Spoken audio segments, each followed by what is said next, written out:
6 ಲಕ್ಷ ಜನ. ಮಾನ್ಯ ಸಾರಿಗೆ ಸಚಿವರು ಇಲ್ಲಿದ್ದಾರೆ. ಟ್ಯಾಕ್ಸಿಗಳಿಗೆ ಪ್ಯಾನಿಕ್ ಬಟನ್ ಅಂತೇಳಿ ಒಂದು ಹೊಸ ಸೃಷ್ಟಿ ಮಾಡ್ತು. ಯಾರು ಟ್ಯಾಕ್ಸಿಗಳಿಗೆ ಹೋಗ್ತಾ ಇದ್ರೆ ಏನಾರು ಪ್ಯಾನಿಕ್ ಆದ್ರೆ ಒಂದು ಬಟನ್ ಅನ್ನು ಒತ್ತಬೇಕು, ಅದು ಪೊಲೀಸ್ ಸ್ಟೇಷನ್ ರಿಂಗ್ ಹೋಗಬೇಕು ಅಂತೇಳಿ ಒಂದು ಹೊಸ ತಂದ್ರೇನೆ ಬಟನ್ನ ಇರ್ಬೋದು. ಸಾರ್ವಜನಿಕ ದೃಷ್ಟಿಯಿಂದ ಒಳ್ಳೆಯ ವಿಷಯನೇ ಇರ್ಬೋದು. ಅದಕ್ಕೆ ಟ್ಯಾಕ್ಸಿ ಮಾಲಕರು ಎಷ್ಟು ಹಣ ಕಟ್ಟಬೇಕಾಗಿದೆ? ಇವತ್ತು 3,500 ರೂಪಾಯಿಗೆ ಸಿಗ್ತಾ ಇದ್ದಂತ ಪ್ಯಾನಿಕ್ ಬಟನ್ನು ಇವತ್ತು 13,000 15,000 ಕೊಡಬೇಕು ಅಂತ ಹೇಳಿದ್ರೆ ಆ ಟ್ಯಾಕ್ಸಿ ಮಾಲೀಕ ದುಡಿದು ಪ್ಯಾನಿಕ್ ಬಟನ್ಗೆ ದುಡಿಯೋದು, ತನ್ನ ಸಂಸಾರಕ್ಕೋಸ್ಕರ ಆ ಟ್ಯಾಕ್ಸಿ ಮಾಲೀಕ ದುಡಿಯೋದು, ಇದು ಅರ್ಥ ಆಗದಲ್ಲೇ ಇರುವಂತ ಸಮಸ್ಯೆ. FC ಅನ್ನ ರಿನ್ಯೂವಲ್ ಮಾಡಬೇಕು ಅಂತಂದ್ರೆ ಇದನ್ನ ಕಡ್ಡಾಯ ಮಾಡಿದಿರಿ. ನನಗೆ ಗೊತ್ತಿಲ್ಲ, ಟ್ಯಾಕ್ಸಿ ಮಾಲೀಕರ ನಂತರ ಬಂದಿದ್ರು, ಅವ್ರು ಹೇಳ್ತಾ ಇದ್ರು, ಸರ್ ಆ ಬಟನ್ ಒತ್ತಿದ್ರೆ, ಒಂದು ನಿಮಿಷ ನಾನು ಮುಗಿಸ್ತೀನಿ, ಆ ಬಟನ್ ಒತ್ತಿದ್ರೆ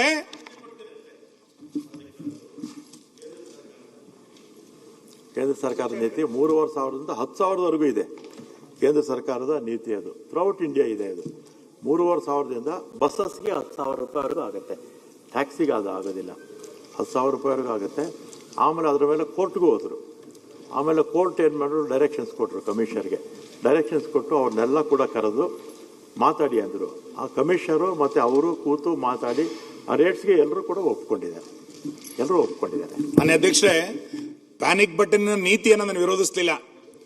ಒಂದು ಸಾರ್ವಜನಿಕ ದೃಷ್ಟಿಯಿಂದ ಅದು ಒಳ್ಳೇದಾಗಿರ್ಬೋದು. ಆದರೆ ಸರ್ಕಾರಕ್ಕೊಂದು ನಿಲುವು ಬೇಕಲ್ಲ.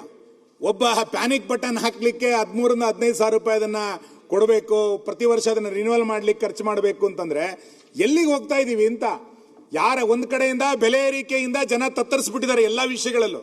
ನೀವು ಇಂಥ ನೀತಿಗಳನ್ನ ತಂದ್ರೆ ಇಲ್ಲ ನೀವು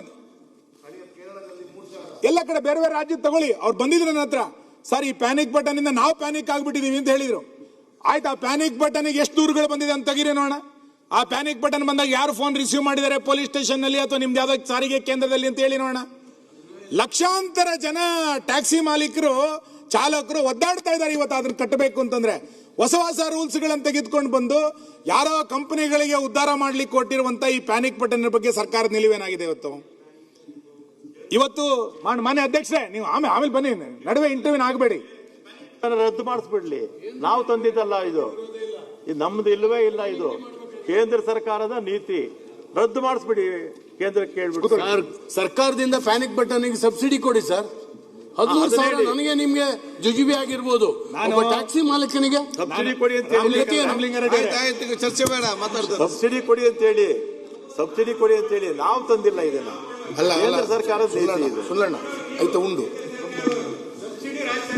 ಒಂದು ನಿಮಿಷ ಸರ್, ಕೂತ್ಕೊಳ್ಳಿ ಸರ್.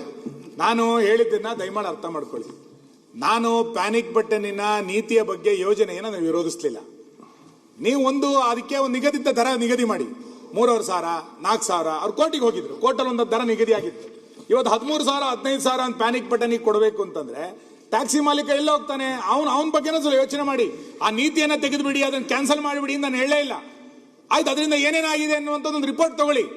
ಕೇಂದ್ರ ಸರ್ಕಾರದ್ದು ಯಾವುದೋ ಒಂದು ಯೋಜನೆ ಬೇಕು, ಇನ್ನೊಂದು ಬೇಡ ಅನ್ನುವಂಥದ್ದು ಈಗ ತಗೊಳ್ಳಿಕ್ಕೆ ಆಗಲ್ಲ.